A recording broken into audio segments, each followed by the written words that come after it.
काय असतं खरं तर कुठलाही इनिशिएटिव्ह करताना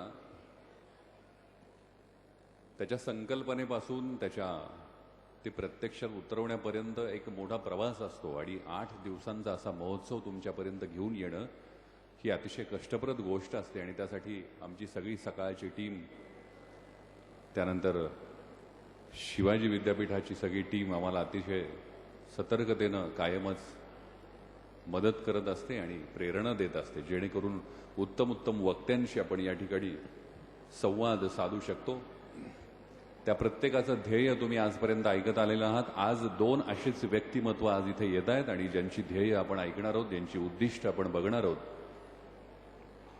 त्यातल्या पहिल्या हस्तींचं नाव आहे ते म्हणजे रेखा चौधरी, ग्लोबल वेलनेस अँबॅसेडर। त्यांची कथा आणि त्यांची प्रगती काय आहे आपण ऐकणार आहोत आणि त्यानंतर ॲड फिल्म मेकर आणि चित्रपट दिग्दर्शक अभिनय देव यांना सुद्धा आपण ऐकणार आहोत। सो पहिल्या सत्रामध्ये रेखा चौधरी तुमच्याशी संवाद साधतील, त्यांच्याशी अपूर्वा मोडक संवाद साधतील आणि दुसऱ्या सत्रामध्ये अभिनय देव यांच्याशी मी बातचीत करीन आणि तुमच्या मनातल्या प्रश्नांना आपण खऱ्या अर्थाने त्यांच्यापर्यंत पोहोचवण्याचा मी प्रयत्न करीन। ह्या सगळ्या ऊर्जा महोत्सवाचं खरं यश हे म्हणजे तुम्ही सगळे प्रेक्षक असता आणि तुम्ही रोज जातीनं अतिशय वेळेत येऊन आपापल्या जागेवर बसता।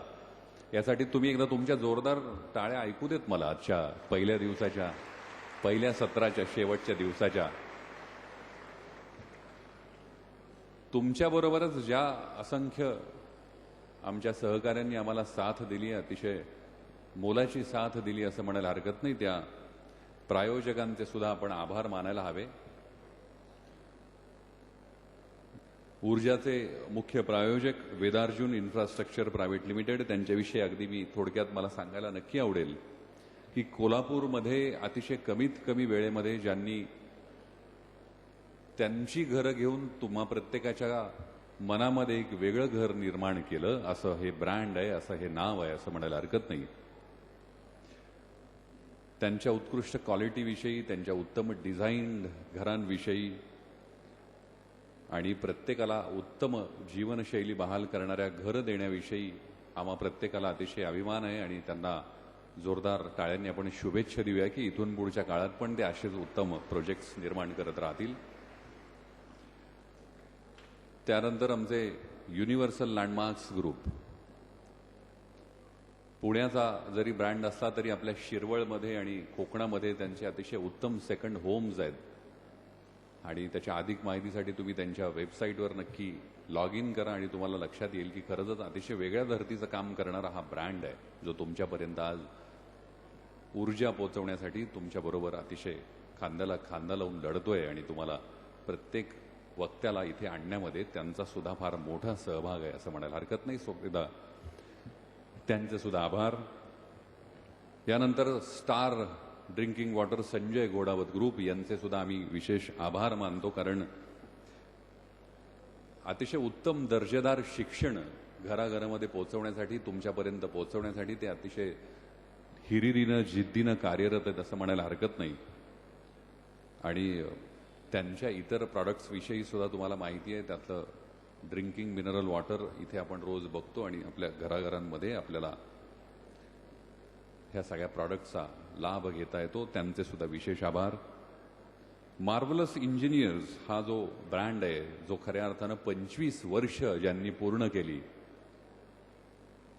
कारण असेच ध्येय वेडे असणारे उद्दिष्ट पूर्ण करण्यासाठी अतिशय झपाटून काम करणारे आमचे संग्राम पाटील सर, त्यांनी उभं केलेलं हे ब्रँड आणि गेल्या 25 वर्षापासून तुम्हा प्रत्येकासमोर उत्तम वेगवेगळ्या ॲक्टिव्हिटीजमधून त्याचे समोर येत गेलेले आहेत। मला आठवतंय मागच्या वर्षी सुद्धा ऊर्जाला त्यांनी अतिशय मोठ्या प्रमाणात सहकार्य केलं होतं आणि यावर्षी सुद्धा त्यांनी सहकार्य केलंय, त्यांचे सुद्धा विशेष आभार आणि त्यांना 25 वर्ष पूर्तीबद्दल अभिनंदन आणि पुढच्या वाटचालीसाठी शुभेच्छा।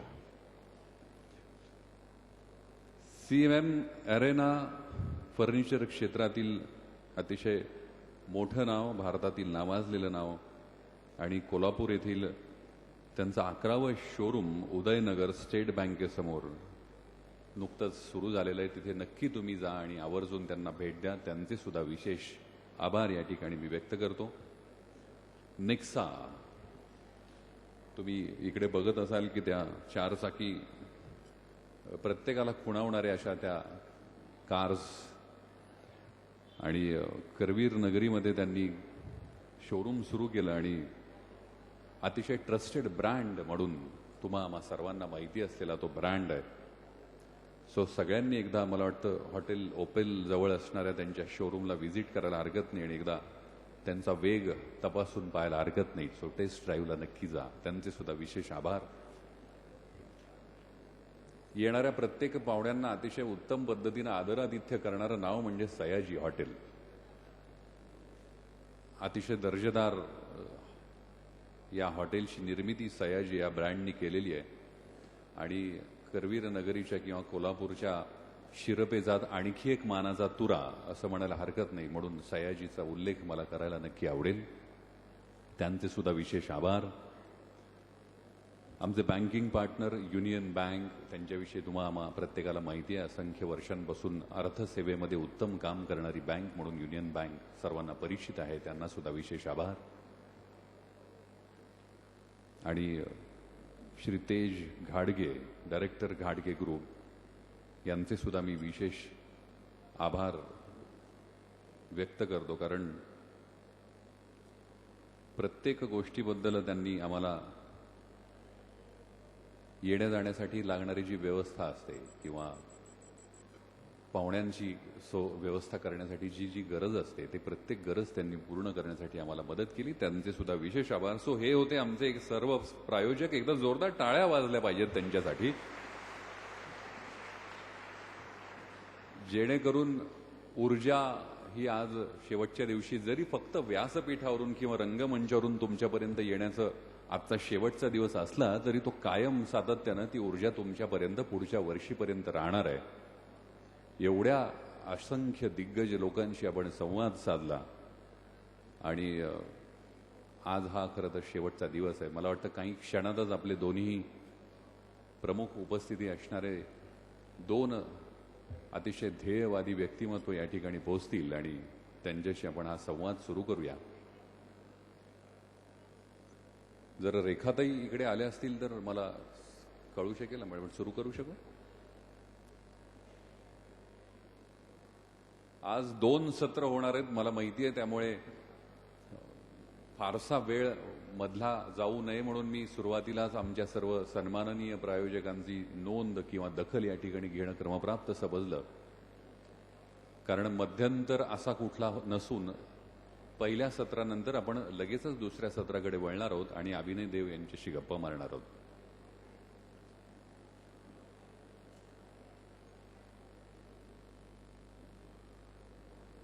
ऊर्जा महोत्सवाचा आजचा हा शेवटचा दिवस जरी असला तरी मी मगाशी म्हटलं त्याप्रमाणे ही ऊर्जा तुमच्यापर्यंत पुढच्या वर्षीपर्यंत राहावी यासाठी सकाळ माध्यम समूह आणि शिवाजी विद्यापीठाच्या संयुक्त विद्यमाने आम्ही सातत्यानं वर्षभर विविध उपक्रम घेऊन तुमच्यापर्यंत येण्याचा नक्की प्रयत्न करणार आहोत.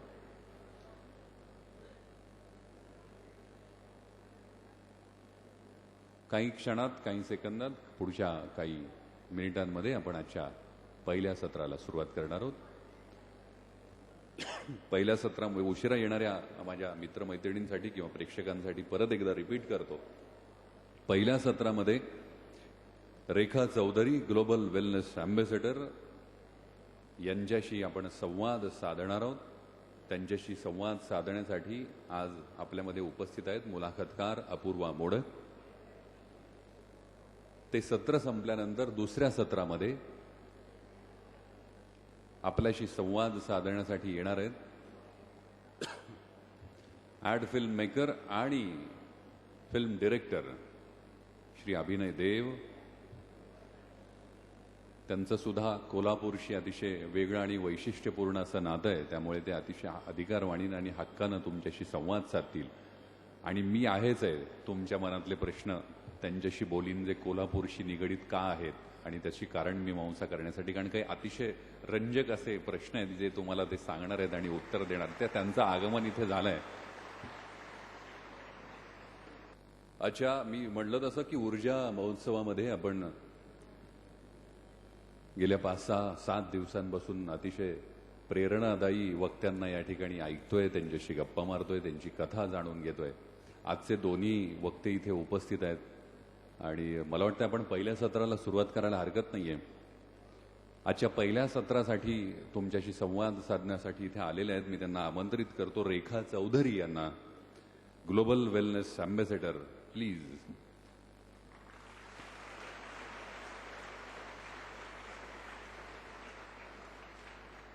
त्यांचा सन्मान करण्यासाठी सकाळ माध्यम समूहाच्या वतीनं मी आमंत्रित करतो मनोज सरांना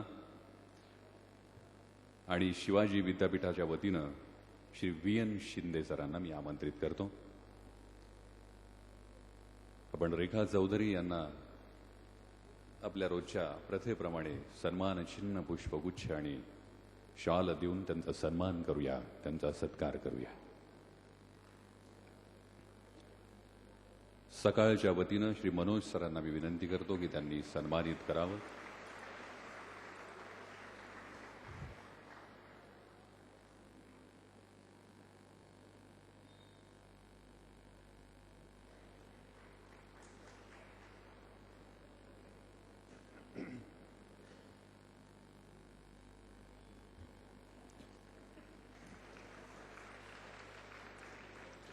आणि शिवाजी विद्यापीठाच्या वतीनं सुद्धा आपण VN शिंदे सरांच्या हस्ते रेखा चौधरी यांना सन्मानित करूया.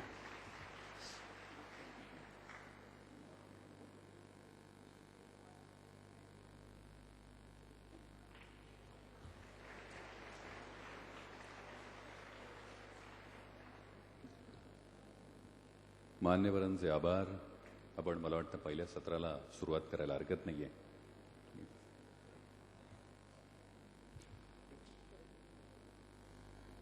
बोलताय. मी मनोज सरांना विनंती करतो की त्यांनी 2 शब्द तुमच्याशी बोलावे.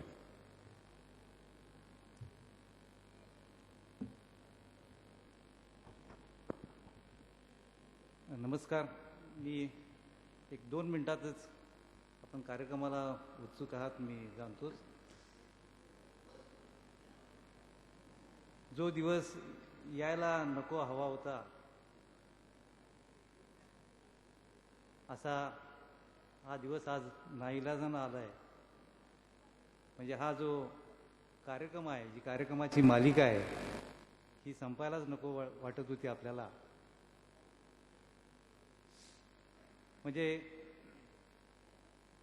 एखादी मैफल आणि रंगात आलेली आहे आणि उत्तरोत्तर त्या मैफिलीची नशा चढत जाते आणि अचानक पडदा हलवण्याच्या हालचाली सुरू होतात आणि त्या हालचालीनं एक अस्वस्थता पसरते, मनाला चुटपुट लागते. तशी चुटपुट आपल्या मनाला लागली असेल असं मला वाटतंय. गेले 7 दिवस इथं जो हा कार्यक्रम सुरू चालू आहे, शिवाजी विद्यापीठ आणि सकाळ माध्यम समूहाच्या वतीनं ध्येयवेड्या व्यक्तिमत्वाचं हा एक सप्ताहच इथं सुरू झाला असं म्हटलं तर चुकीचं ठरणार नाही. कारण या व्यासपीठावर गेल्या 7 दिवसात जी व्यक्तिमत्व आली, जे ध्येयवेळी व्यक्तिमत्व आली, ती सर्व व्यक्तिमत्व ही मध्यमवर्गीय, मध्यम कुटुंबातील, सर्वसामान्य कुटुंबातील, तुमच्या आमच्या किंवा सर्वसामान्य कुटुंबातून आलेली ही मध्यमवर्गीय ही सगळी व्यक्तिमत्व होती. आणि यावेळी मला एक जरा पु ल देशपांडे यांचं आसामी जे काही पुस्तक आहे, एक सर्वसामान्य किंवा मध्यमवर्गीय व्यक्तिमत्वावर रेखाटलेले ते पुस्तक आहे. त्यामध्ये एक वाक्य त्यांनी सांगितलेलं आहे की यामध्ये सर्वसामान्य जो माणूस आहे, मध्यमवर्ग माणूस आहे, तो आपल्या मनाशी म्हणत असतो की या जगात येताना जसा मी गुपचूप आलो तसा जाताना देखील आपल्या हाताने कोणाला धक्का न लावता निघून जाण्याची इच्छा बाळगणारा असा मी आहे. तर मित्रो, ही जी या कार्यक्रमामध्ये जी काही ध्येयवेड लोक होती, ही सर्वसामान्य माणसं होती, मध्यमवर्गीयांची चौकट मोडून आणणारी लोक होती.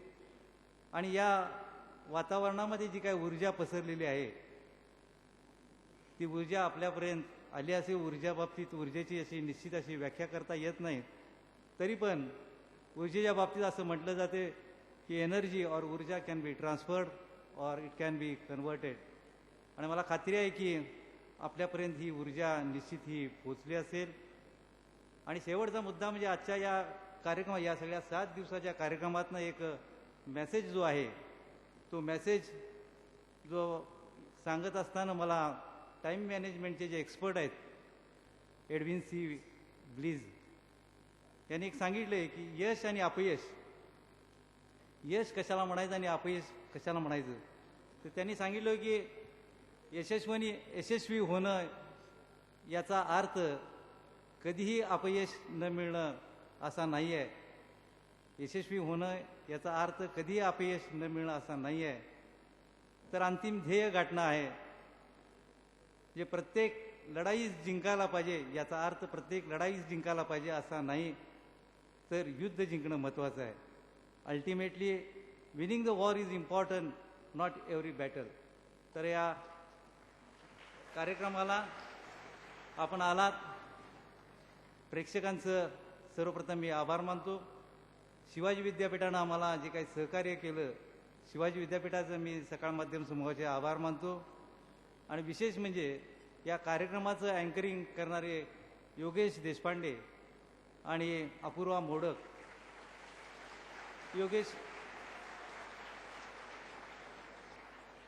म्हणजे मंदिराच्या गाभाऱ्यातून एखादा ध्वनी उमटावा तसा आवाज योगेश देशपांडेला लाभलेला आहे. आणि त्याने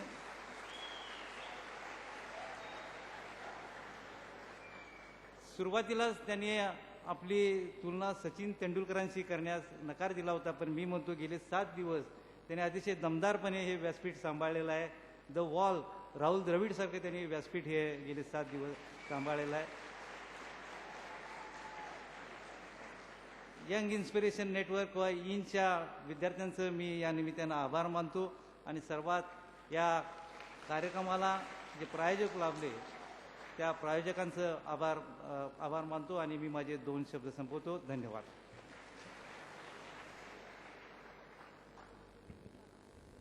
धन्यवाद सर. मला वाटतं फारसा वेळ मी तुमच्यामधला आणि व्यासपीठाच्या घेत नाही आणि आजच्या पहिल्या सत्राला सुरुवात करूयात. पण पुन्हा एकदा मनोज सर तुमचे थँक्स. तुम्ही अतिशय वरच्या दर्जाच्या शब्दांमध्ये आमचं कौतुक केलं आणि आज मात्र परत सचिन तेंडुलकरची आठवण करून दिलीत. पण मी आज 99वर खेळतोय की काय असं मला फील दिला, कारण ते 99वर क्लीन बोल्ड करणारे आणि सचिनला खरंच जाहिरातीत पण बोल्ड करताना दाखवणारे इथे बसले आहेत बॉलर, त्यांच्याशी मला सामना करायचा म्हणजे हे जरा कठीण काम आहे. सो आपण दुसऱ्या सत्रात मी त्यांच्याशी बोलीनच. आजच्या पहिल्या सत्रासाठी आपल्या आजच्या रेखा चौधरी ग्लोबल वेलनेस अँबॅसेडर यांच्याशी गप्पा मारण्यासाठी मी आमंत्रित करतो अपूर्वा मोडक हिला. जोरदार टाळ्यांनी आपण तिचं स्वागत करूया.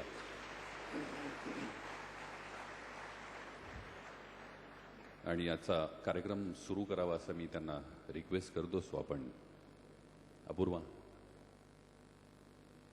मला वाटतं मी इथे आज बसत नाहीये ते बरं आहे, कारण वेलनेस अँबॅसेडर आहेत त्या म्हटल्यानंतर असं दिसणारच कोणीतरी तिथे बसायला हवा. माझा काही उपयोग नाही. Thank you so much. Thank you Yogesh. नमस्कार. सकाळ माध्यम समूह आणि शिवाजी विद्यापीठ प्रस्तुत ऊर्जा महोत्सवाच्या शेवटच्या दिवसामध्ये मी अपूर्वा मोडक तुमचं पुन्हा एकदा स्वागत करते.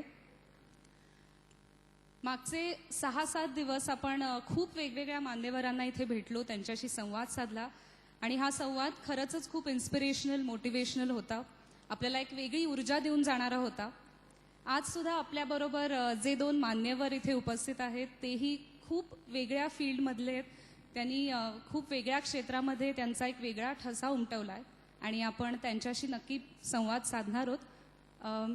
पहिल्या सत्रामध्ये ज्या मान्यवर आपल्याबरोबर उपस्थित आहेत त्यांच्याशी संवाद साधण्यापूर्वी मला तुम्हाला सगळ्यांना एक प्रश्न विचारायचा आहे की इथे बसलेल्यांपैकी किती जणांना शशी गोडबोले हे नाव माहिती आहे? शशी गोडबोले आठवतंय काही? नाही. इंग्लिश आठवत आहे? काहीतरी रिलेशन आठवलं त्याच्यामधलं? त्याच्यामध्ये जशी शशी गोडबोले ही एक लाडू वळण्याचा किंवा लाडू करून तो आजूबाजूच्या लोकांमध्ये, आपल्या रिलेटिव्हजमध्ये विकण्याचा एक छोटासा व्यवसाय चालू करते आणि तिच्या घरचे आणि तिचे जे रिलेटिव्हज असतात ते तिला त्याच्यात मान्यता देत नाहीत, कारण मुंबईसारख्या शहरामध्ये राहून सुद्धा इंग्लिशवर थोडीशी कमांड तिची नसते. आणि मग ती कशी US मध्ये जाते, स्वतःच्या हिमतीवर स्वतःच्या जिद्दीने इंग्लिशमध्ये पदवी मिळवते, ग्रॅज्युएट होते, कोर्स करते आणि त्याच्यानंतर तिचा कॉन्फिडन्स कसा वाढतो आणि तिच्या फॅमिलीमध्ये किंवा तिच्या रिलेटिव्हजमध्ये कशी तिला एक वेगळी मान्यता दिली जाते, याचा सगळा प्रवास आपण सगळ्यांनी पाहिलाय आणि त्या चित्रपटामधून आपण शशी गोडबोलेला पाहिलंय. अशीच एक शशी गोडबोले आज आपल्याबरोबर पण इथे उपस्थित आहे. अगदी नंदुरबार जिल्ह्यातल्या एका छोट्याशा गावातून गृहिणी म्हणून लाडू, पुरणपोळ्या, लोणची, पापड असं करत करत आता ग्लोबल वेलनेस अँबॅसेडर हा किताब त्यांनी मिळवलाय. रेखा चौधरी, आपण जोरदार टाळ्यांनी त्यांचं एकदा स्वागत करूया. तुमचं खूप स्वागत रेखाजी. मी आता म्हणलं तसं नंदुरबारच्या एका छोट्याशा गावात तुमचा जन्म झाला आणि आपण सगळेच जण बऱ्याचदा म्हणतो की लोक वेगवेगळी, आम्ही सगळेच जण खूप वेगवेगळ्या क्षेत्रामध्ये अपॉर्च्युनिटी शोधत असतो. मग डॉक्टर होतं कोणी, कोणी वकील होतं, कोणी इंजिनियर होतात. तुम्ही हे खूप वेगळं क्षेत्र निवडलं, तर नंदुरबार सारख्या गावामध्ये असून सुद्धा तुम्ही हे क्षेत्र कसं निवडलं किंवा त्याची प्रेरणा काय होती? कारण लहान असताना कसं होतं की तुम्हाला किंवा मला सगळ्यांनाच खूप छान दिसायचं असतं किंवा सगळ्यांच्या मनात एक ती गोष्ट असते की नाही, मला छान दिसायचंय, मला प्रेझेंटेबल राहायचंय. तर असं तुमच्या सुद्धा मनात होतं तेव्हा नंदुरबारच्या दिवसांमध्ये? अपूर्वा, फर्स्ट ऑफ ऑल मला तुला खरंच मनापासून धन्यवाद द्यायला हवा.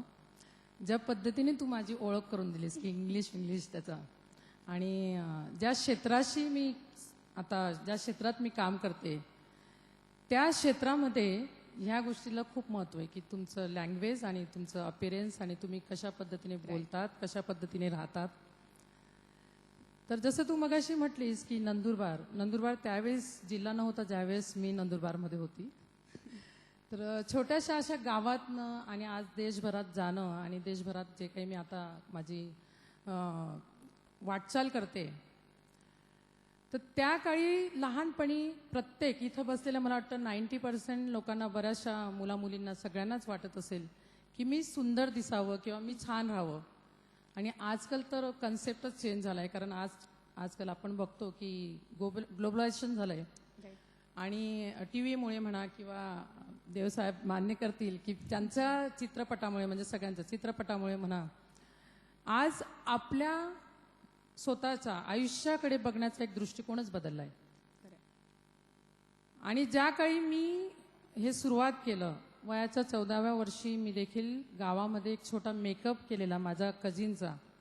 पण त्यावेळेस आणि आजही तुम्ही बघाल गावाकडे परिस्थिती जी आहे, ब्युटिशियनकडे बघण्याचा जो दृष्टिकोन आहे तो कम्प्लिटली अजूनही अद्यावत झालेला नाही आहे किंवा अजूनही इंटरनॅशनल लेवलचा विचारांचा म्हणजे थॉट प्रोसेस तसं झालेलं नाही आहे. खरं. तर तेव्हा मला तुम्हाला विचारायचं होतं की आत्ता सुद्धा, म्हणजे आता सगळ्यांना पार्लर्स आणि ह्या ब्युटी ट्रीटमेंट्स आणि हे सगळं माहिती आहे, घराघरांमध्ये ते पोचलंय. पण त्या काळी तुम्ही जेव्हा चालू केलं आणि नंदुरबारमधल्या एका छोट्याशा गावामध्ये चालू केलं, तर तेव्हा जेव्हा तुम्ही पहिल्यांदा ते चालू केलं त्यावेळेस तुमची मानसिकता काय होती? म्हणजे तुम्हाला सगळं माहिती होतं त्यातलं, तुम्ही त्यातलं काही फॉर्मल एज्युकेशन घेतलं होतं किंवा सुरुवात कुठून झाली या सगळ्या क्षेत्राला? त्यावेळेस ह्या क्षेत्रामध्ये असं फॉर्मल एज्युकेशन गावाकडे तर मुळीच नव्हतं आणि विचारही कोणी करू शकत नव्हता, जसं मी करू शकत नव्हती. पण काहीतरी मनात एक वेड होतं की काहीतरी मला बनायचंय. आणि मला माझं स्वतःचा मेकअप म्हणजे ड्रॉइंग माझं खूप खूप छान होतं आणि त्यामुळे मला असं वाटायचं की मी खूप छान मेकअप करू शकते. आणि ते करत असताना एज्युकेशन कुठून घ्यावं हे मला देखील कल्पना नव्हती की कुठं एज्युकेशन याचं अवेलेबल आहे. फक्त आपल्याला काहीतरी रंग कलरशी आपल्याला खेळता येतं आणि आपण काहीतरी व्यवस्थित पद्धतीने कलर वेगवेगळ्या पद्धतीने लावू शकतो एवढंच माहिती होतं आणि त्यामुळे मी त्याच्यातच जास्त इंटरेस्ट सुरुवातीपासून घेत होती. आणि एज्युकेशन माझं जसं म्हणाल की 2004 पर्यंत माझं एज्युकेशन याच्यात खूपच कमी याच्यातलं होतं. ओके. आणि बॉम्बेला आल्यानंतर म्हणजे मुंबईला आल्यानंतर ॲक्च्युली मी खरं एज्युकेशन घ्यायला सुरुवात केली. पण त्याआधी जे काही मी केलं ते माझं स्वतःलाच मी म्हणजे स्वतः मी शिकवत होती की मी हे करू शकते, मी अशा पद्धतीने केलं की वेगवेगळे भरपूर प्रयोग करत होती मी. आणि ऑफकोर्स प्रयोग करत असताना प्रत्येक व्यक्ती त्या प्रयोगामध्ये सक्सेस होतेच असं नाही. जसं मगाशी सरांनी म्हटलं की यश प्रत्येक गोष्टी तुम्हाला येतच असं नाही. माझा पहिला मेकअप जेव्हा केला तो मेकअप तेव्हा एवढा चांगला होताच असं नाही, पण त्यानंतरचं प्रयोगामुळे ते जे बदल मी स्वतः अनुभव करत गेली आणि घेत गेली आणि त्यामुळे भरपूर त्याच्यात चेंजेस मी करत गेले. म्हणजे कुठलंही फॉर्मल एज्युकेशन नसताना तुम्ही प्रयोग करत किंवा एक्सपिरियन्स करत करत हे सगळं शिकलात. हो. तर नंदुरबार पासून मुंबई पर्यंतचा प्रवास कसा होता? नंदुरबार पासून ऍक्च्युली नंदुरबारमध्ये माझं 18 वर्षी जसं गावाकडे प्रत्येक गृहिणीचा होतं तसं 18 वर्षी लग्न माझंही झालं आणि लवकरच म्हणजे मुलं बाळं पण लवकर झालीत आणि मी एक गृहिणी म्हणून माझं एक अस्तित्व काही असतं आजकाल जेवढ्या आपण गावाकडे महिला बघतो प्रत्येकीचे, तसं माझं देखील एक गृहिणी म्हणून माझं जीवन मी जगत होते. पण गृहिणी म्हणून जीवन जगत असताना स्वतःचं अस्तित्व मला निर्माण करायचं हे मला कुठंतरी सारखं वाटायचं की मी काहीतरी करू शकते. मग काहीतरी करत असताना जसं गावात काय सुटेबल असेल त्याच गोष्टी आपल्याला करता येतात. राईट. की आपल्याला सामाजिक खूप बंधनं असतात, आपल्याला नातेवाईकांची बंधनं असतात, सोशल प्रेशर खूप असतं आणि अशा प्रेशरमध्ये जेव्हा आपल्याला कायही करता येईल जेणेकरून माझं स्वतःचं काहीतरी माझ्यात अस्तित्व निर्माण करण्यासाठी माझ्यात ज्या काही कला आहेत त्या कला मी सामाजिक म्हणजे समाजाशी निगडीत अशा विषयाशी काहीतरी करायला पाहिजेत. आणि असं असताना ब्युटी पार्लर हे करणं म्हणजे त्या काळी तो एका पर्टिक्युलर अशा समाजाशी जुळीक असा हा प्रश्न आहे की नाभिक समाज हाच फक्त केस कापण्याची कामं करतात. तर कोणीही जर चांगल्या घरातली स्त्री जर ह्या उद्योगात जात असेल तर त्यावेळेस त्याला दृष्टिकोन जो बघण्याचा होता तो वेगळा होता. तर मग असं करत असताना माझ्या मनात आहे की मला काहीतरी बनायचं आहे आणि बनत असताना हे देखील प्रेशर आहे की सोशल प्रेशर आहे माझ्यावर की मला काही करताना लोक मला नावं ठेवतील. जे नॉर्मली इथं बसलेल्या प्रत्येक महिला देखील ते मान्य करतील की त्यांनाही जे काही करायचं असेल तर त्यांनाही वाटतं की मला आजूबाजूचे कोणी नाव ठेवतील का, घरातले मला मान्यता देतील का. हे सगळ्या प्रोसेसमधून मी देखील गेली की मला घराच्या लोकांचं त्यांचं मन वळवणं, त्यांना कन्व्हिन्स करणं. त्यानंतर माझं स्वतःचं ब्युटी पार्लर टाकण्यासाठी म्हणजे स्वतःशी तर एक आगळा वेगळा असा एक तुमचा स्वतःचा एक खेळ चालू असतो की मी करू शकते की नाही, मला करायचंच आहे. ह्या पलीकडे देखील तुमचा अजून एक जो संघर्ष जो चालत असतो तो तुमचा फॅमिलीसोबत आणि त्यानंतर जो चालत असतो तो तुमचा समाजासोबत म्हणजे आजूबाजूच्या परिसरासोबत. तुम्ही आत्ता म्हटलात तसं की फॅमिली आणि समाजाबरोबर सारखा संघर्ष चालू असतो. म्हणजे आम्ही सुद्धा खूप वेगवेगळ्या क्षेत्रामध्ये जेव्हा पाऊल टाकायला जातो तेव्हा घरचे नेहमीच सपोर्ट करतातच असं नाही. बऱ्याचदा घरून विरोध होतो किंवा आजूबाजूचे काय म्हणतील, मला लोक काय म्हणतील अशी एक सारखी भीती वाटत असते. तर तुम्हाला अशी भीती नव्हती या क्षेत्रामध्ये येताना? ह्या केसमध्ये मी म्हणेल की घरच्यांचाही त्याचा दोष नसतो की घराचे लोक का विरोध करतात, कारण त्यांना त्या क्षेत्राची माहितीच नसते. बरं. जसं माझ्या फॅमिलीत कुणाला देखील माहिती नव्हतं की ब्युटी पार्लरचे कोर्सेस किंवा ब्युटी पार्लरचे पुढचे ॲडव्हान्स स्पा जेव्हा मी मुंबईला जेव्हा टाकला त्याला देखील बऱ्याच विरोध म्हणजे घरातनंच झाला की नाही स्पा टाकायचा नाही असं म्हणून. तर ह्या सगळ्या गोष्टींना त्यांना घरातल्या लोकांना तो आपण दोष देऊ शकत नाही, नाहीतर आपण सामाजिक कोणाला दोष देऊ शकतो. कारण हा विषयच असा आगळा वेगळा होता की साहजिक कोणीच त्याला ॲक्सेप्ट करू शकत नव्हतं.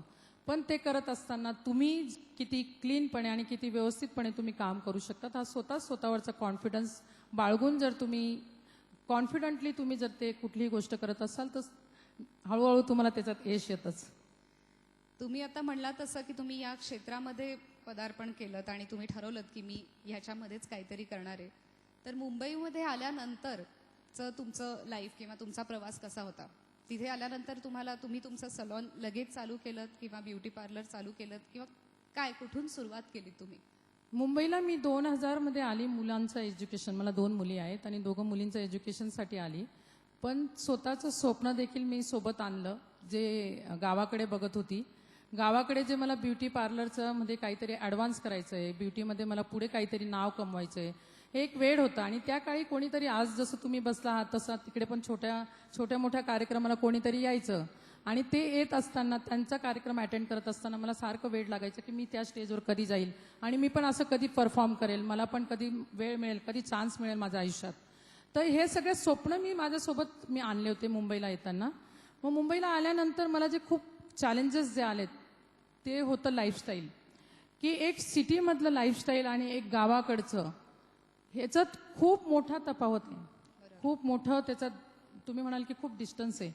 आणि आता तरी बऱ्याचशापैकी सुधारणा गावाकडे झाल्या आहेत, पण त्या काळी खूप ते वेगळं होतं की ज्या वेळेस मी गावाकडनं आली आणि त्यावेळेस गावाकडे म्हणजे डोक्यावर पदर घेण्यापासून सगळ्या गोष्टी आपल्याला त्या परिस्थितीतनं आपण जात असतो आणि त्यातनं आगळं वेगळं हे करत असताना मुंबईला जेव्हा मी आली तर मला तिकडचं जे सामाजिक आणि जे काही सगळ्या गोष्टींचं म्हणजे सामाजिक बंधनं देखील होती मनात, ती कायमची आपल्या ठसलेली असतात. आणि त्या पलीकडे अजून राहणीमान, बोलणं, मॅनर्स, एटिकेट्स, या सगळ्या याला खूप मला म्हणजे संघर्ष करावा लागला. मला सहजासहजी मी कुठल्याच गोष्टीला मी अचीव करू शकली नाही. माझं स्वतःचं अस्तित्व, ज्यावेळेस मी पहिल्यांदा 2004 मध्ये मी पहिला एक ब्रँड घेतला आणि 2004 मध्ये मी एका अशा म्हणजे सेमिनार होतं, त्या सेमिनारमध्ये मी गेले. तर सेमिनारमध्ये बॉम्बेतल्या जेवढ्याही ब्युटिशियन्स होत्या त्या बसल्या होत्या. त्यांचं वेल ड्रेस आणि बोलणं, वागणं सगळं काही माझ्यापेक्षा खूप खूप म्हणजे अंतर होतं त्यांच्यात आणि माझ्यात. आणि अशा याच्या परिस्थितीमध्ये मी त्या सेमिनारला मी गेले आणि तिथून माझ्या जे करिअरला मी सुरुवात केली त्या पर्टिक्युलर सेमिनारपासून. तिथून माझा जो इंटरनॅशनल ब्रँड मी जो घेतला रेमेलिओर म्हणून, त्या ब्रँडपासून माझ्या करिअरला मी तिकडनं सुरुवात केली ॲक्च्युली. पण तुम्ही आता म्हणलात की तुम्ही त्या एक्झिबिशनमध्ये गेला होता जिथे खूप वेगवेगळे ब्युटी प्रोडक्ट्स आणि ब्रँड्स तिथे होते. तर तिथे तुम्ही त्या ब्रँड जो तुम्ही घेतलात त्याला तुम्ही कसं कन्व्हिन्स केलं? म्हणजे काय त्यांना तुम्ही कॉन्फिडन्स दिलात किंवा कुठल्या वेनी तुम्ही त्यांना कन्व्हिन्स केलं की ते अप्रूव्ह झालं आणि तुमच्याकडे पहिला तुमचा ब्रँड आला? कसं असतं की आपल्या प्रत्येक व्यक्तीचा मध्ये आत काहीतरी दडलेलं असतं, जशी ऊर्जा. ही प्रत्येक व्यक्तीमध्ये आहे ऊर्जा. प्रत्येक व्यक्तीला काहीतरी करायची इच्छा आहे, Right. पण वेळेनुसार किंवा त्यांचा स्वतःचा दृष्टिकोन जो आयुष्याकडे बघण्याचा होतो किंवा भरपूरसे असे प्रॉब्लेम्स येतात आणि त्याच्यामुळे ती व्यक्ती स्वतःचं अस्तित्व जे असतं ते विसरते आणि त्यामुळे येणारे जे प्रॉब्लेम्स असतात हळूहळू ते स्वतःलाच विसरत जातात आणि स्वतःमध्ये काहीतरी करण्यासारखं आहे हे त्यांच्या लक्षातच येत नाही. आणि माझ्या केसमध्ये जर म्हणशील तर मला खूप स्वतःबद्दल खूप कॉन्फिडन्स आधीपासूनच होता आणि कॉन्फिडन्स असा होता की मी स्वतःची झगडत असायची कायम मला की नाही, मला प्रूव्ह करायचं आहे, मला काहीतरी करायचं आहे, माझे काहीतरी. म्हणजे आज देखील तू म्हणशील की कुठली गोष्ट करत असताना, त्या काळी जेव्हा पहिल्यांदा स्टेजवर जाताना की पाय थरथर करत असतील तरी मी बोलेल. म्हणजे मला बोलण्याचा कॉन्फिडन्स नाहीये तरी मी बोलेल, कारण मी स्वतः झगडते, स्वतः मी प्रूव्ह करते. आणि हे प्रूव्ह करत असताना मला स्वतःला मी काहीतरी बनण्यासाठी तर मी दुसऱ्यांचं मी कशाला लाज बाळगू. इंग्लिश बोलत असताना मला इंग्लिश येतच नव्हतं. मी जेव्हा बोलायला सुरुवात केली माझ्याशी बरेचसे लोक ते हसायचे, अरे काही बोलता येत नाही. आणि शहरात तर त्याला अजून वेगळ्या पद्धतीने बघितलं जातं, तर काही बोलता येत नाही. आणि थोडक्यात म्हटलं की ते खूप मोठायकी मारते किंवा शो ऑफ करते. हे जे होतं तर मी विचार करायचे की शो ऑफ त्यांना वाटतोय, पण माझ्यासाठी तो शो ऑफ नाहीये. मला जर शिकायचं असेल तर मला निर्लज्ज व्हावंच लागेल आणि मी निर्लज्ज चांगल्या गोष्टीसाठी होणार. तुम्ही आता म्हणलात की तुम्हाला इंग्लिश येत नव्हतं आणि आपल्यापैकी बऱ्याच लोकांना हा प्रॉब्लेम नेहमी येतो की आपण कुठल्या तरी क्षेत्रामध्ये जातो, शिक्षण संपतं आणि आपण क्षेत्रामध्ये नवीन पदार्पण करतो. तर अशा वेळेस खूप जणांना हा प्रॉब्लेम येतो की इंग्लिश नीट बोलता येत नसतं आणि त्यामुळे कॉन्फिडन्स कमी होतो किंवा असं थोडासा इन्फिरियरिटी कॉम्प्लेक्स वाटायला लागतो की मला लोकांशी नीट कॉन्व्हर्स नाही करता येते किंवा मला बोलता नाही येते, मला जे म्हणायचं आहे ते मांडता नाही येते. तर अशा ह्याच्यामध्ये खूप लोक ह्या थॉटमध्ये असतात, तर तुम्ही त्याच्याबरोबर कोपअप कसं केलं? तेच म्हटले की स्वतःतला कॉन्फिडन्स आणि एक जसं म्हटली मगाशी की का मी निर्लज्ज होते, कारण मला काहीतरी बनायचं आहे. हे माझ्या आयुष्यातलं एक ध्येय आहे की मला काहीतरी बनायचं आहे. मग जेव्हा संघर्षच आपण करतोय तर संघर्ष आपण ताटमानेने करूया, आपण एकदम धीट होऊन करूया. म्हणून मी पण जे काही मला चॅलेंजेस आलेत इंग्लिश शिकताना, मी स्पेशली असं वेळ दिला नाही इंग्लिश शिकताना, कारण तो माझा क्रायटेरिया नव्हताच की इंग्लिश येणं हा माझा क्रायटेरिया नव्हता. माझा क्रायटेरिया होता की माझ्या या क्षेत्रात मला पुढे जायचंय आणि हे पुढे जात असताना मला याच्यातलं एज्युकेशन जेव्हा घ्यायचंय त्यासाठी मला लागणारी जी लँग्वेज होती ती इंग्लिश होती आणि तो सगळ्यात मोठा अडथळा माझ्यासमोर होता. राहणीमान हा माझा दुसरा अडथळा होता की शहरातलं जे राहणीमान होतं ते माझं अजिबात नव्हतं.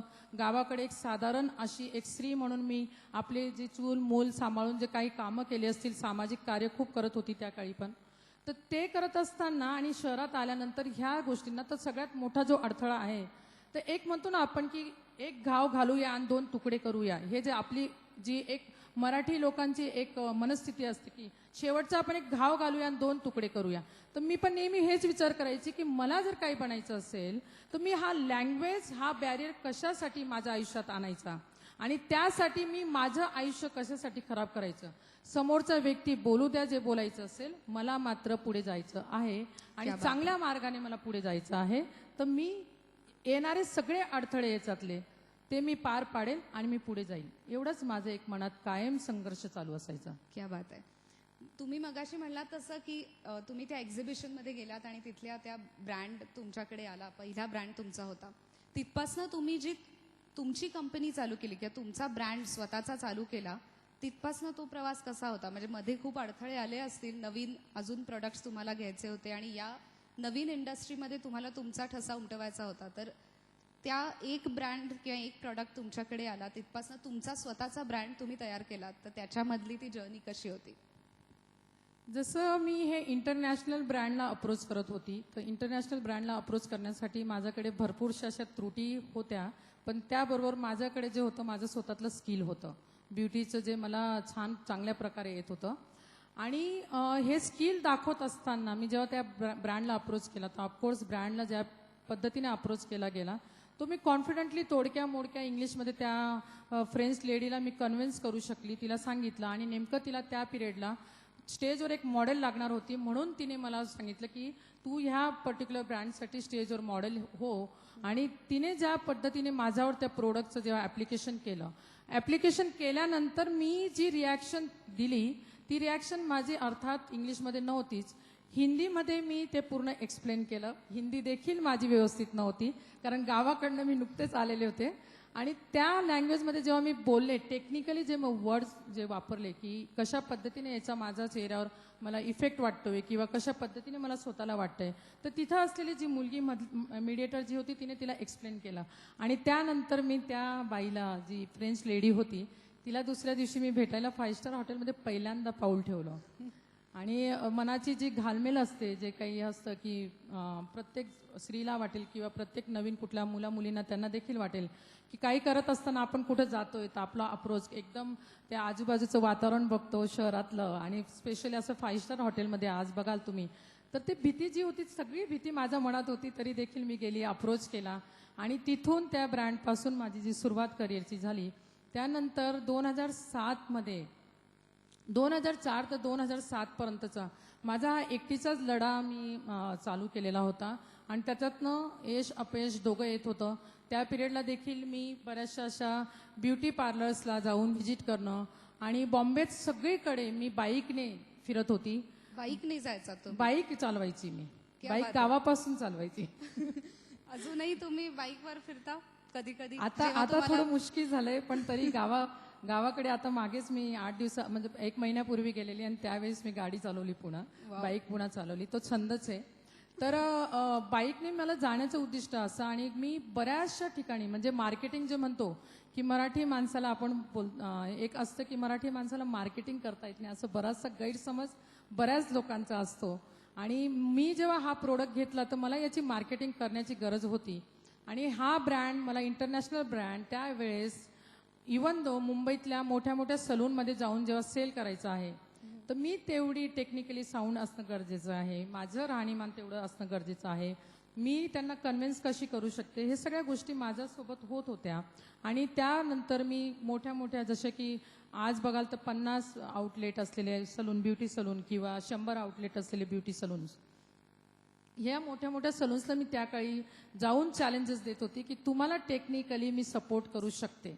क्या बात. आणि टेक्निकली सपोर्ट कशी करू शकते की तुम्ही तुमचं, कारण माझं त्या कालावधीत माझं एक लक्षात आलं होतं की ब्युटी पार्लरमध्ये त्यांना फक्त प्रोडक्टचीच नाही तर त्यांना स्किलची देखील गरज आहे की त्यांनी रिप्रेझेंट कसं करावं, त्यांनी कसे ट्रीटमेंट्स ऑफर करावे, त्यांनी क्लायंटशी कसं बोलावं.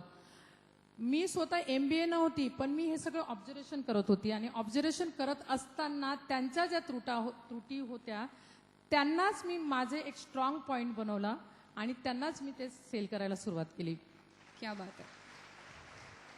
तुम्ही आता म्हणलात की तुम्ही MBA नव्हतात किंवा शिक्षणाने तुम्ही या मार्केटिंग आणि या सगळ्या क्षेत्रामध्ये काही एज्युकेशन नाही घेतलंय, तर अशा वेळेस सुद्धा तुम्ही मार्केटिंग स्ट्रॅटेजीज करायचात, अशा मोठमोठ्या ब्युटी पार्लर्स सलून्सला भेट द्यायचात.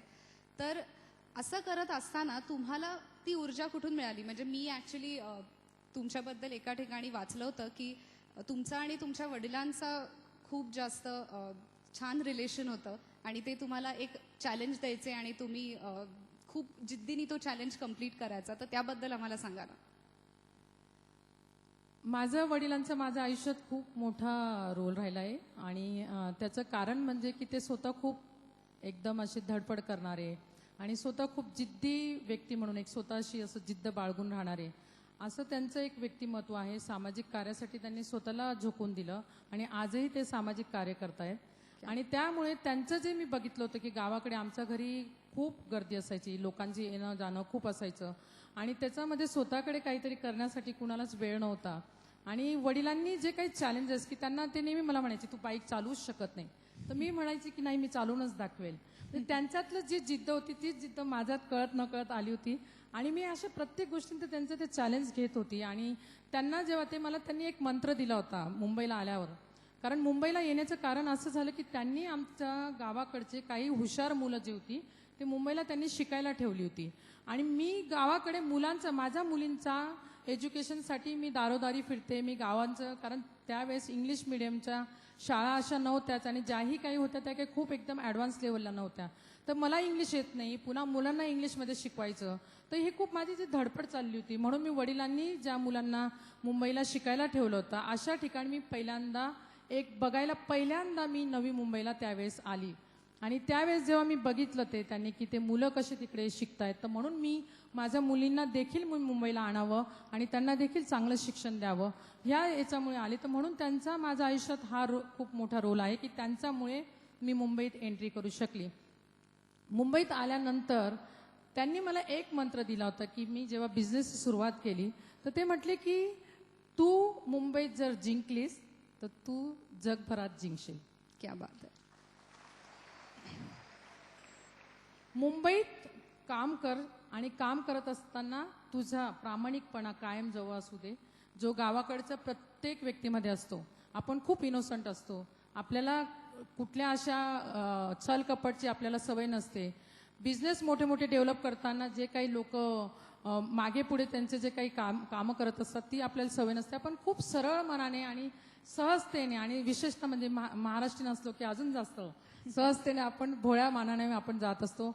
आणि त्यांनी मला ते सांगितलं काही संघर्ष येऊ दे, काही प्रॉब्लेम येऊ दे, पण स्वतःचा प्रामाणिकपणा सोडायचा नाही. आणि मुंबईत जगलीस तर तू पुढे जगणार, एवढं लक्षात ठेव. आणि तो मंत्र घेऊन मी कायम पुढे चालत राहिली. दुसरा त्यांनी मला मंत्र दिला होता की तू नेहमी हात आशे ठेवू नकोस, नेहमी हात आशेच ठेव. म्हणजे तू जर आयुष्यात पुढे गेलीस त्यानंतर देखील तू दुसऱ्यांना मार्ग दाखवण्यासाठी तू प्रेरक ठर, तू दुसऱ्यांसाठी जग. आणि ते मात्र मी आता पुन्हा सुरुवात केली आहे, कारण माझा संघर्ष संपला आहे, माझं बरंचसं नाव मी कमवलं आहे. जे ध्येय घेऊन मी मुंबईला आली होती ते ध्येय मी आता बरंचसं अचीव केलं आहे. आणि म्हणून मी पुन्हा गावाकडे बरेचसे कामं आता सुरुवात केली आहेत आणि बऱ्याचशा गोष्टी मी आता खेडोपाडी मी करायला सुरुवात केली आहे. तुम्ही आता म्हणलात की तुम्ही गावातनं नवी मुंबईमध्ये राहायला आलात आणि मुलींची शिक्षणं चालू झाली. तर असं असताना पुढे तुम्ही JCKRC तुमची कंपनी चालू केली आणि तिथपासून खऱ्या अर्थाने तुमचा या क्षेत्रातला प्रवास चालू झाला. तर या प्रवासाच्या मागे तुमची काय तुमचे काय एफर्ट्स होते किंवा तुम्ही ते कसं JCKRC ही संस्था कशी स्थापन झाली? जसं मी मगाशी म्हटलं की 2004 मध्ये मी माझा ब्रँड घेतला, इंटरनॅशनल एक ब्रँड घेतला आणि त्याची सुरुवात केली. 2006 पर्यंत माझा संघर्ष हा खूप चाललाच होता आणि 2006 मध्ये माझी एक जे इथं बसलेले आहेत JC कपूर म्हणून माझे जे बिझनेस पार्टनर आहेत त्यांना मी नेहमीच प्राऊडली माझ्यासोबत आणायला मी न विसरता आणायला त्यांना रिक्वेस्ट करत असते. कारण ह्या व्यक्तीने माझ्या आयुष्यात देखील खूप मोठा म्हणजे माझे वडील आणि त्यानंतर JC कपूर यांनी देखील माझ्या आयुष्यात खूप मोठा रोल प्ले केला आहे. तर यांची माझी भेट झाली आणि आम्ही JCKRC हा माझा एक कंपनीचं नाव मी फॉर्म केलं आणि ज्यावेळेस हे नाव मी सुरुवात केली त्याच वेळेस मी JCला चॅलेंज दिलेलं. जसं वडिलांना चॅलेंज देतो तसं मी त्यांना चॅलेंज दिलं की एका वर्षात ह्या नावाला मी सगळ्यांच्या पुढे आणेल. क्या बात आहे. आणि बघता बघता ते एक वर्षात खरंच ते JCKRC नाव जे होतं ते खरंच लोकांच्या पुढे आलं आणि बघता बघता आम्ही खरंच त्या स्पा इंडस्ट्रीत एक असे पुढचे एक मोठी नामवंत कंपनी म्हणून नजरेस आलो. JCKRC हा स्पा तुम्ही सुरू केलात. तर बऱ्याच जणांना म्हणजे मला सुद्धा किंवा इथे बसलेल्या माझ्या मित्रमैत्रिणींना सुद्धा स्पा बद्दल फारशी माहिती नाहीये. म्हणजे ब्युटी पार्लर्स सगळ्यांना माहिती आहेत, अगदी घरोघरी सर्रास लोक ब्युटी पार्लरमध्ये जातात मुली. तर स्पा या फील्ड बद्दल किंवा या कॉन्सेप्ट बद्दल आम्हाला सांगा ना. स्पा आणि वेलनेस हा जो कन्सेप्ट आहे हा भारतामध्ये बऱ्याच काळापासून होता. जसं की आपण म्हणतो की क्लिओपात्रा बाथ म्हणजे राजा राणींचा किंवा राणींचा 16 शृंगार म्हणून एक कन्सेप्ट आपल्या इतिहासामध्ये आपल्याला बघायला मिळते की 16 शृंगारमध्ये काहीतरी स्टेप दाखवल्या आहेत वेगवेगळ्या अशा. तर त्या स्टेप फक्त बाह्य असं सुंदर सौंदर्य याच्यासाठी नव्हत्या. तर त्या स्टेप आहेत त्याच्यामध्ये तुम्हाला हेल्थ म्हणजे तुमची मानसिक शारीरिक परिस्थिती सांभाळून तुम्ही कशा पद्धतीने चांगल्या उत्तम प्रकारे जीवन जगू शकतात त्याचा सगळा जो ओव्हरऑल सार जो आहे की अंश जो आहे तो म्हणजे वेलनेस आणि स्पा आहे. स्पा म्हणजे सोलर ॲक्वा म्हणजे की वॉटर थ्रू तुम्ही हिलिंगची प्रोसेस आहे. जसं आपल्याकडे बरेचसे असं तुम्ही म्हणतात की गरम याचे जे तलाव असायचे गरम धार्मिक स्थळांवर असायची की गरम पाणी येतंय पण बऱ्याचशा लोकांना माहिती नाही ते गरम पाणी देवाची कृपा आहे म्हणून येतंय किंवा बऱ्याचशा त्याला काही धार्मिक अशा त्याला गोष्टी ज्या जुळवल्या जायच्या. तर त्याचा अर्थ असा होता की मिनरल वॉटर असायचं ते मिनरल वॉटर्समध्ये किंवा थर्मल वॉटर्स असायचे ते थर्मल वॉटरमध्ये बाथ घेणं म्हणजे स्नान करणं ते शरीराशी त्याचं जसं की समुद्राचं पाणी आहे समुद्राच्या पाण्यामध्ये जे मिनरल्स असतात हे सगळं की शारीरिक आणि मानसिक जे काही आपण लक्ष देऊ शकतो त्या याला स्पामध्ये ह्या वेलनेसमध्ये कन्सेप्टमध्ये हे बघितलं जातं. आतापर्यंत बऱ्याच लोकांना फक्त एवढंच माहिती आहे की ब्युटी पार्लर ह्या फक्त बायका करतात. त्यातल्या त्यात एक अजून चुकीची कल्पना जी आहे की जे कोणी नापास झाले असतील म्हणजे त्यांना येतच नाही ज्यांचं डोकंच चालत नाही अशा बायका ब्युटी पार्लर करतात. ही जी एक कल्पना आहे सगळ्यांची तर कृपया आता हे क्षेत्र खूप मोठं झालं आहे खूप पुढे गेलं आहे आणि हे तर मुळीच डोक्यात आणू नका की कुणाला कारण आपलं काय असतं की आपली जी स्किल आहे ही स्किल आपली प्रत्येक वेळेस शिक्षणाच्या पदवी सोबत जोडली जाते आणि ही जी आपली बघण्याची आणि विचारसरणी जी आहे ती खरंच चुकीची आहे. कारण मी स्वतः देखील फक्त 12वी पास आहे आणि 12वी नंतर मी जे काही ग्रॅज्युएशन केलं मी त्याला एज्युकेशन मानत नाही. कारण माझं लग्न झालं होतं एक गृहिणी म्हणून मी घरात काम करत होती आणि त्यानंतरचं एज्युकेशन केलं तर मी त्याला व्यवस्थित असं एज्युकेशन मानत नाही. ते नावाला मी फक्त पदवी घेतली. तर जे काही आपल्याकडे स्किल असतात ब्युटी पार्लरच्या ज्या तुम्ही म्हणतात आता देवसर इकडे बसलेले तेही मान्य करतील की त्यांना त्यांच्या ज्या ॲक्ट्रेस आहेत हिरो हिरोईन ज्या आहेत त्यांना जेव्हा पडद्याच्या पुढे म्हणजे कॅमेऱ्याच्या पुढे यायचं असलं की त्याच्या मागे ह्या ज्या ब्युटिशियन आहेत किंवा जे हेअर ड्रेसर आहेत किंवा मेकअप आर्टिस्ट आहेत त्यांचा खूप मोठा रोल असतो. त्यांना एखादी जर पात्र त्यांना जर त्या पिक्चरमध्ये जर दाखवायचं असेल एखाद्या तरुण व्यक्तीला म्हातारा करायचं असेल तर कोण करतं? बरोबर. ते करतात हेअर ड्रेसर ते करतात ब्युटिशियन्स ते करतात मेकअप आर्टिस्ट. म्हणजे हे सगळं कामं एखाद्या व्यक्तीचं व्यक्तिमत्वच बदलून दाखवण्याचं काम जर एखादी चांगलं असं एक व्यक्ती करत असेल तर तिला त्या क्षेत्रामध्ये किती मान असायला हवा किंवा त्या मुलांना किंवा त्या मुलींना केवढं त्यांना रिस्पेक्टफुली बघितलं जायला पाहिजे, हा दृष्टिकोन आपण सगळ्यांनी बदलायला हवा. सगळ्यांनी तुमच्या मुलांना जर कुणाला ह्या क्षेत्रामध्ये एज्युकेशन घ्यायचं असेल की त्यांना हेअर ड्रेसर व्हायचं असेल, कारण बऱ्याचशा लोकांना ही कल्पनाच माहिती नाही की याच्यात फक्त मुलीच नव्हे तर मुलांचं देखील खूप मोठं क्षेत्र हे वाढत चाललं आहे. या क्षेत्रामध्ये बऱ्याचशा गोष्टी करण्यासारख्या आहेत, बऱ्याचशा वेगवेगळ्या अशा याच्यात पदव्या आता आल्या आहेत. आणि हे जे शिक्षण आहे हे शिक्षण तुमचे एज्युकेशन सोबत म्हणजे तुम्ही जे काही ग्रॅज्युएट झाला असाल किंवा 12वी झाला असेल 10वी झाला असेल त्याच्यासोबत देखील आणि तुमचं जर शिक्षणच नसेल तर त्याच्यासोबत देखील या स्किलला डेव्हलप करून त्याच्यामध्ये ज्या ज्या तुम्हाला काही करता येत असेल, जी तुमची आवड असेल, जी मेकअप आर्टिस्ट बनायचं असेल किंवा हेअर ड्रेसर बनायचं असेल किंवा तुम्हाला ब्युटिशियन बनायचं असेल, मुली ब्युटिशियन असतात असं नाही तर मुलं देखील ब्युटिशियन असतात, तर ते बनायचं असेल किंवा स्पा थेरपिस्ट बनायचं असेल. जसं तुम्ही म्हणतात की आपल्याकडे ॲक्युप्रेशर केलं जातं आणि ॲक्युप्रेशर नंतर ते ॲक्युप्रेशर करणारे डॉक्टर्स असतात, तसं फिजिओथेरपिस्ट जे असतील ते फिजिओथेरपिस्ट देखील स्पामध्ये, माझी स्वतःची मुलगी देखील ती वेलनेस डॉक्टर म्हणून ह्या क्षेत्रामध्ये काम करते. तर अशा बऱ्याचशा काही वेगवेगळे असे याच्यात पदवी आता आलेल्या आहेत, कोर्सेस आता अवेलेबल आहेत. आणि अजून महत्त्वाची गोष्ट मी सांगते की फक्त कोर्सेस अवेलेबल नाही तर त्या कोर्सेस केल्यानंतर देखील तुम्हाला खूप चांगल्या प्रकारे सॅलरीचं पॅकेज मिळतं, जे ग्रॅज्युएट किंवा MBA झालेल्या लोकांना देखील मिळत नाही. तुम्ही आता म्हणला तसं पडद्यावर दिसणारे जे हिरो हिरोईन्स असतात ते तर आपल्याला सगळ्यांना दिसतात आणि खूप पॉप्युलर असतातच. ते पडद्यामागची लोक कधी जास्त पुढे येत नाहीत. तर खूप घराघरांमध्ये अशा खूप जणांना इच्छा असते की मला ब्युटी पार्लर एखादं माझं छोटंसं करायचं आहे किंवा मला बिझनेस चालू करायचा आहे, मला या जाहिरात किंवा चित्रपट क्षेत्रामध्ये मला स्वतःला हेअर ड्रेसर बनायचं आहे किंवा मला मेकअप करायचा आहे, असं खूप जणांना वाटतं. पण पालकांचा हा नेहमी प्रश्न असतो की मग पुढे काय, म्हणजे असं जरी वाटलं किंवा त्यातलं एज्युकेशन घेतलं तरी सगळ्यांना काही जाहिरात किंवा सिनेमा किंवा या मोठ्या सलून्समध्ये जाता येत नाही. तर अशा वेळेस त्यांनी काय करावं, म्हणजे कुठपासून सुरुवात करावी किंवा त्यांना कुठून ही संधी मिळू शकते? महत्वाची गोष्ट आहे की आपल्या भारतामध्ये म्हणजे मी आता देशोदेशी फिरते आणि आपण बघतो की वयाच्या 18व्या वर्षी मुलं घराच्या बाहेर पडतात. हे बाहेर परदेशात सहजतेने ते म्हणजे आई वडील ठेवायलाच तयार नसतात. त्याला कारण आहे, आपण त्याला वेगळ्या पद्धतीने बघतो की त्यांना संस्कारच नाहीयेत. पण कळत न कळत ते सांगत असतात मुलांना की बाबा रे तुझी जबाबदारी आहे आणि आता तू पुढचं आयुष्य तू तुझं शेप दे तुझ्या आयुष्याला, तू तुझ्या आयुष्यात काय बनायचं ते बन, तुला मी फ्रीडम देतोय. हे त्यांचं मागचं कारण ते असतं, पण आपल्याकडे त्याला चुकीच्या पद्धतीने घेतलं जातं. आणि आपण ऍक्च्युअली कळत न कळत काही पालक जे असतात त्यांच्या एवढ्या अपेक्षा असतात की माझ्या मुलाने डॉक्टरच व्हायला पाहिजे किंवा माझ्या मुलाने वकीलच व्हायला पाहिजे. आणि अशाच क्षेत्रात जर कळत न कळत एखाद्या मुलाने किंवा मुलीने जर इच्छा दाखवली की मला ब्युटिशियन व्हायचंय किंवा मला हेअर ड्रेसर व्हायचंय, तर आधी विरोध आपण ऍज अ पालक म्हणून आपणच आपल्या मुलांचं आयुष्य तिकडे खराब करत असतो. आपणच आपल्या मुलांना सांगतो की तुला याच्यात जाण्याची गरज नाही, मला हे आवडणार नाही.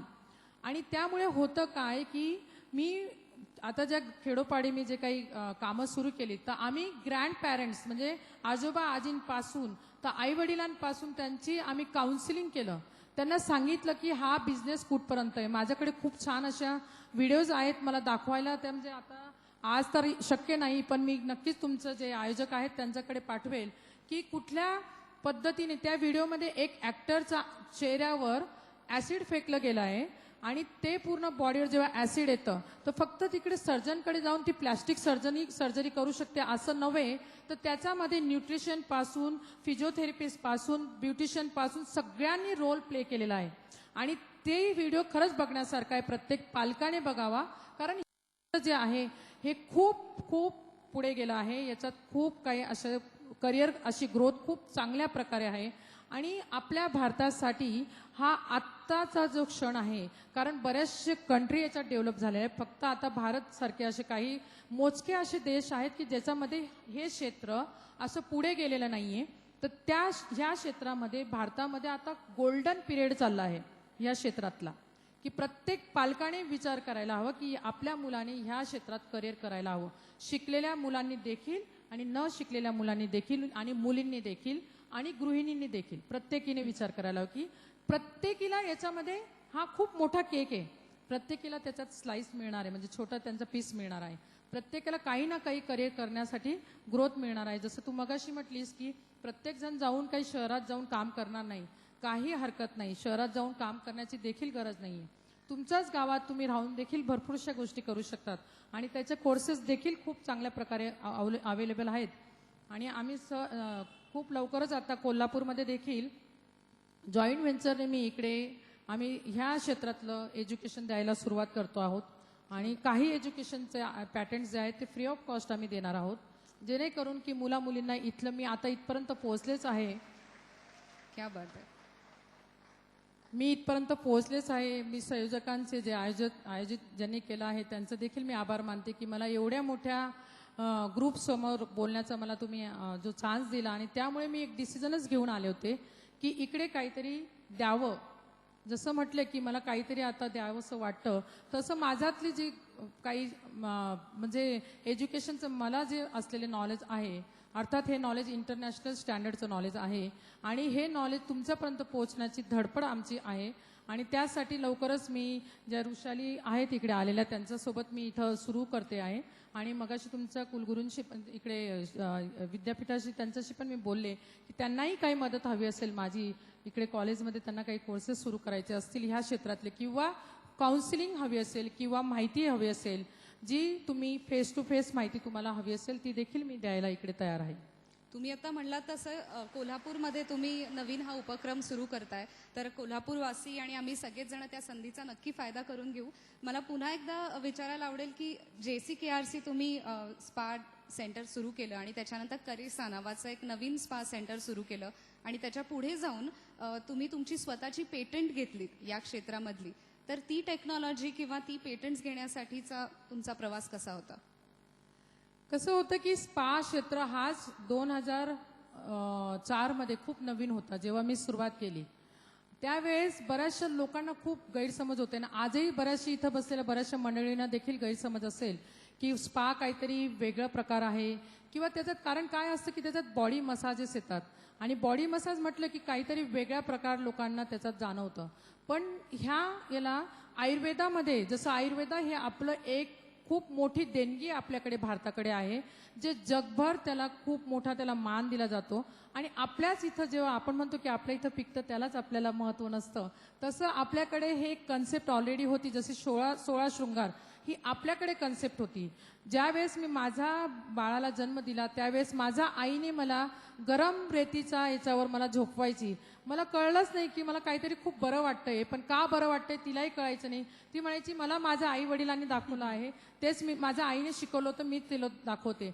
मग मी विचार केला की जेव्हा मी ह्या क्षेत्रात आली त्यावेळेस मी स्टोन थेरपी हे एक मी माझ्या पद्धतीने, मला त्यावेळेस माहिती देखील नव्हतं, कारण मुंबईला येणंच हे माझ्यासाठी पहिल्यांदा, सिटीमध्ये येणंच हे माझ्यासाठी पहिल्यांदा होतं. त्यानंतर सिटीच्या बाहेर जाणं म्हणजे मुंबई सोडून अजून कुठं पलीकडे जाणं हे देखील मला माहिती नव्हतं. तर 2005 मध्ये मी जिओथर्मोथेरपी ही एक मी स्वतः डिझाईन केलेली थेरपीवर मी पेटंट्स घेतले. आणि पेटंट घेण्याचं कारण असं झालं की त्याच्या आधी मी काही थेरपी त्याच्यात मी इंट्रोड्यूस केल्या होत्या आणि मी बघितलं मार्केटमध्ये त्या थेरपीला लगेच दुसऱ्या ब्रँडने त्याचं डुप्लिकेशन केलं. जसं आपण म्हणतो, मी मगाशी म्हटली की महाराष्ट्रीयन आणि त्यातल्या त्यात गावाकडनं गेलेले आपण प्रामाणिक प्राणी, आपण सगळ्यांवर विश्वास ठेवतो, तसं मी देखील विश्वास ठेवला आणि प्रत्येक व्यक्तीला सांगायचे की हो हे असं करतात त्या पद्धतीने करतात. 2-3 ब्रँडने ते उचलली कल्पना आणि त्यांनी त्यांच्या ब्रँडमध्ये ती लॉन्च केली. मग मला ते वेळेनुसार, मग आपण पण हळूहळू प्रत्येक व्यक्ती इथं विचार करेल की हळूहळू ते देखील बघून अनुकरण करून शिकत असतात, तसं मी देखील शिकले की वेळ पडली. आणि मी नंतर ही जिओथर्मोथेरपी जी मी लॉन्च केली त्याच्यामध्ये हॉट अँड कोल्ड असं स्टोनचं कॉम्बिनेशन घेऊन मी एक थेरपी लॉन्च केली आणि त्या थेरपीला मी 2005 मध्ये पेटंट घेतलं. कारण त्यावेळेस काय होतं की वेलनेस हा कन्सेप्ट खूपच दुर्मिळ होता. बऱ्याच शहरात देखील कुणाला जास्त माहितीच नव्हतं. मग पूर्ण शरीराला ट्रीटमेंट देणं आणि रिलॅक्सेशन देणं, काय असतं की एक मानसिक आपल्यावर एक दबाव असतो, जसं सामाजिक किंवा कामाचा किंवा फायनान्शियल जे प्रॉब्लेम्स असतात आणि त्याच्याने आपण कळत न कळत शरीरावर आपले एवढे ट्रेस घेत असतो, एवढे आपण चिंतेने ग्रासलेले असतो की कमी वयात देखील आपल्याला खूप लवकर म्हातारपण येतं. 40व्या वर्षी तुम्ही बघाल जास्तीत जास्त गावामध्ये बायका एवढ्या म्हाताऱ्या दिसायला लागतात, विशेषतः म्हणजे बायका. त्याला कारण असतं, कारण सगळ्यांचं घरातल्या कुटुंबातल्या सगळ्या व्यक्तींचं जी चिंता तिच्याकडे असते.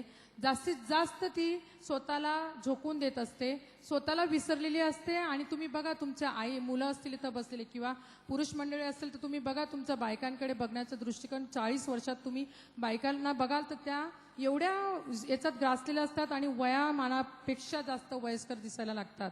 तर हे जे काही होतं हे कारणच असं आहे की चिंता आणि काही आपल्या असलेले ट्रेस आपण जे घेत असतो. आपण ट्रेस घेतो तर साहजिक तुम्ही बघा की शोल्डरवर तुम्हाला खूप असं मान दुखायला लागते किंवा शोल्डर पेन करायला लागतो. त्याला कारण असं असतं की जी आपण त्रासदायक ज्या काही चिंता आपण मनाशी घेतो त्या तिथंच सोडून देतो आणि त्यानंतर होणारे जे दुष्परिणाम असतात शरीरावर ते कळत नकळत तुम्हाला हळूहळू वयानुसार दिसायला लागतात.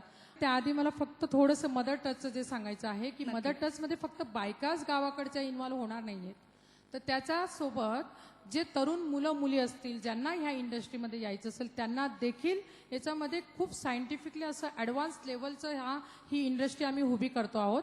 आणि त्याच्यात खूप मोठ्या प्रमाणात म्हणजे सगळ्यांना जॉबचं देखील त्यांना ऑपॉर्च्युनिटी असणार आहेत. पण त्याचबरोबर स्वतःच्या काही कल्पना असतील त्याच देखील ह्या कल्पनेमध्ये म्हणजे या मदर टचच्या कन्सेप्टमध्ये आम्ही सामावून घेणार आहोत.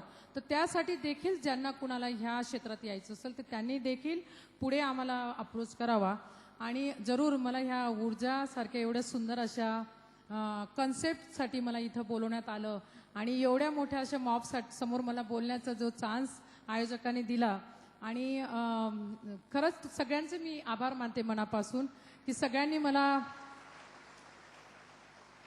मला मनापासून जे भरभरून जे टाळ्यांनी मला जे प्रेम दिलं, टाळ्या वाजवून सो उत्साह वाढवला माझा त्याबद्दल देखील.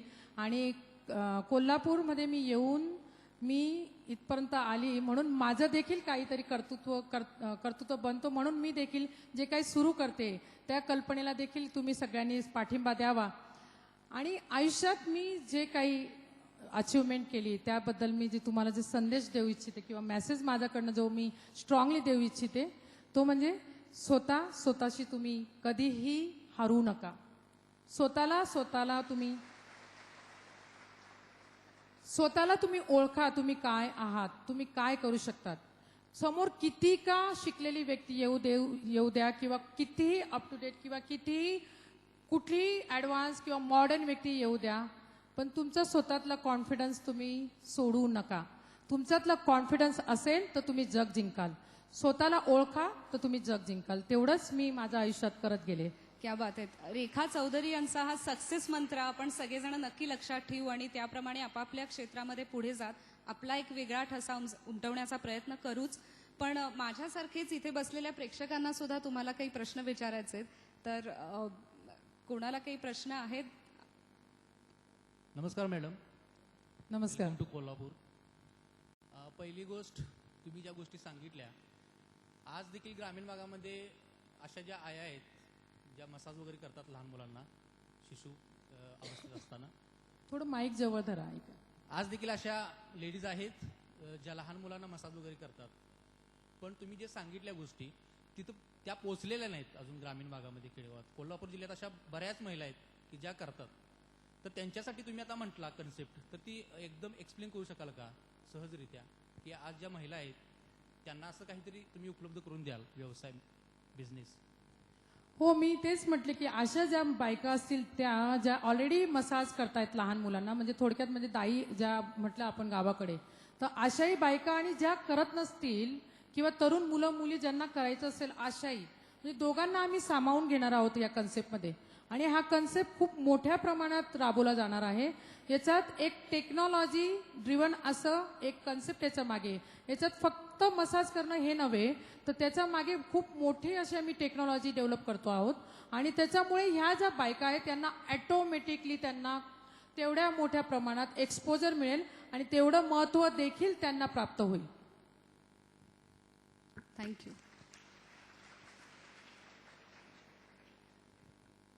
माझं नाव अनघा डुबल. माझं स्वतःचं पंचकर्म आहे. मला जर त्याच्यात स्पा इन्क्लूड करायचा असेल तर काय काय करावं लागेल? हो, ज्यांचे ऑलरेडी याच्यात व्यवसाय आहेत जे आता करतायत, तर हे जे व्यवसाय आहेत हे व्यवसाय आपले आता बेसिक लेवलला जे चालले आहेत त्याला तुम्हाला अपग्रेड करणं खूप महत्वाचं आहे. आणि अपग्रेड करण्यासाठीच आम्ही जे कोर्सेस आता चालू करत आहोत त्या कोर्सेसमध्ये तुम्हाला नक्कीच त्याची माहिती मिळेल. ते तुम्ही नंतर ह्या ऋषाली मॅडम आहेत त्यांच्याशी कॉन्टॅक्ट करा आणि तुम्हाला मिळेल. तुम्हाला मुंबईसारख्या सिटीत यायचं असेल तर तिकडे देखील तुम्हाला त्याचं शिक्षण आम्ही मार्गदर्शन करू, किंवा तुम्हाला इकडे देखील करायचं असेल तर इथं देखील तुम्हाला आम्ही ते शिक्षण प्राप्त करून देऊ. रेखाताई, तुम्ही इथे आलात आणि आमच्याबरोबर इतका इन्स्पिरेशनल मोटिवेशनल संवाद साधला त्याबद्दल थँक्यू सो मच. सकाळ माध्यम समूह आणि शिवाजी विद्यापीठ यांच्यातर्फे मी तुमचे आभार मानते. तुम्ही खरंच आम्हाला सगळ्यांना एक खूप नवीन ऊर्जा दिली आहे, नवीन क्षेत्र आणि त्याची दारं आमच्यासाठी ओपन केली आहेत, त्याबद्दल थँक्यू सो मच. आपल्याबरोबर पुढच्या सत्रामध्ये जे आज संवाद साधणार आहेत ते मान्यवर आज इथे उपस्थित आहेत. अभिनय देव, मी त्यांना विनंती करते की त्यांनी रंगमंचावर यावं आणि त्यांच्यासाठी मुलाखतकार योगेश देशपांडे जी त्यांची मुलाखत घेणार आहेत त्यांना विनंती करते की त्यांनी रंगमंचावर यावं. धन्यवाद.